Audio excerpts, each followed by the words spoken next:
The email arrived at exactly 9:07 a.m., just as the sunlight poured through the tall glass windows of the 22nd floor. It was bright outside, one of those rare golden mornings when the sky looks forgiving, but inside the conference room, everything felt cold. Arman Qureshi stared at the words on his phone, his heartbeat drumming in his ears.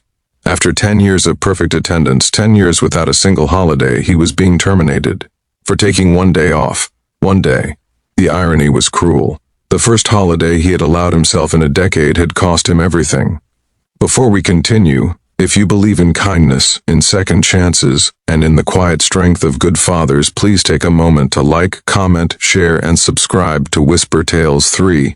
Your support helps stories like this reach hearts that need them most. Arman had never been the kind of man to complain. At 38, he carried life on his shoulders with the silent endurance of someone who had long ago accepted that comfort was a luxury. A single father since his wife passed away during childbirth, he had devoted every waking hour to raising his son, Xavier, and building stability around him. He worked as a senior logistics manager at the prestigious tech conglomerate, led by CEO Samira Valles, a woman known for her brilliance and her ruthlessness. Arman was respected in the company for his discipline. He arrived before sunrise and often left long after sunset. Colleagues joked that he loved the office more than his home. What they didn't know was that home was where grief still lingered in the corners. For 10 straight years, Arman never took a holiday, not on his birthday, not on national celebrations, not even when he had a fever that made his vision blur. He saved every leave day, afraid that one absence might make him look dispensable. Promotions came slowly but steadily. His son grew taller, quieter, more thoughtful. And somewhere along the way, Arman forgot how to pause. Until last week. It had started with a simple school project. Xavier, now 10, had to write an essay about his favorite memory with my father.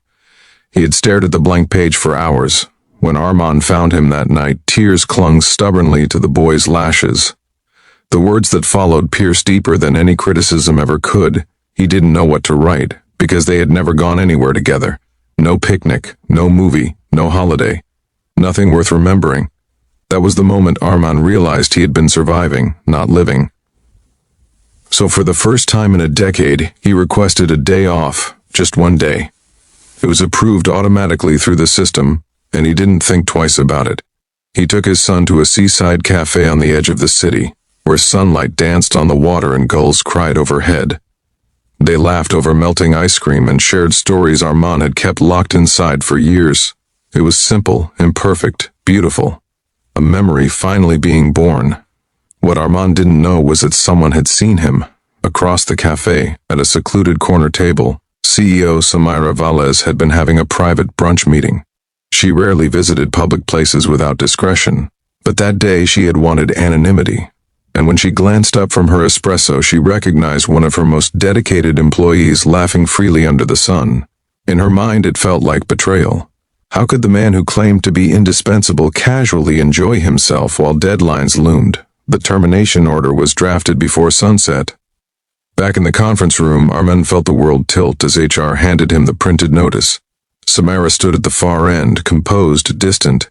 The official reason cited lack of commitment during critical operational timelines. It was clinical, clean, final. Arman did not beg. He did not argue. He simply nodded, packed his framed photograph of Xavier, and walked out into the daylight that now felt harsher than before. The real challenge began that afternoon. Savings were limited. Rent was due in 3 weeks. School fees in 2. The job market was unforgiving, especially in a competitive city where younger candidates worked for less. Arman spent hours revising his resume, sending applications, waiting for replies that didn't come. At night, when Xavier slept, he allowed himself a few silent tears in the kitchen. He questioned whether taking that holiday had been selfish, whether creating one beautiful memory had cost his son stability. But children see more than adults realize. Xavier noticed the tension in his father's shoulders. He heard the late-night sighs, and one evening he quietly placed his school essay on the table. Arman read it under the warm yellow light. The essay described the seaside cafe, the laughter, the way the sun had made his father's eyes look young again. It ended with a line that shattered Armand's fear. "Even if it was only one day, it was the best day of my life. I hope my father knows he is my hero even when he rests." Those words became fuel. Meanwhile, something unsettled Samira Valles. She prided herself on precision, on reading people accurately. But the image of Armand laughing with the child lingered. It didn't look like irresponsibility, it looked like relief. Out of curiosity more than guilt, she asked her assistant to look into his file more thoroughly. What she discovered unsettled her further: 10 years of flawless service. No leave taken, performance reviews that described him as the backbone of operations, emergency shifts covered without complaint, overtime logged without compensation requests. And then there was a note in his emergency contact file: widowed, single parent. For the first time, the decision didn't feel strategic, it felt impulsive. 3 days later, Samira drove to the same seaside cafe. It was midday again, the same golden light washing over the tables. She wasn't sure what she expected to find.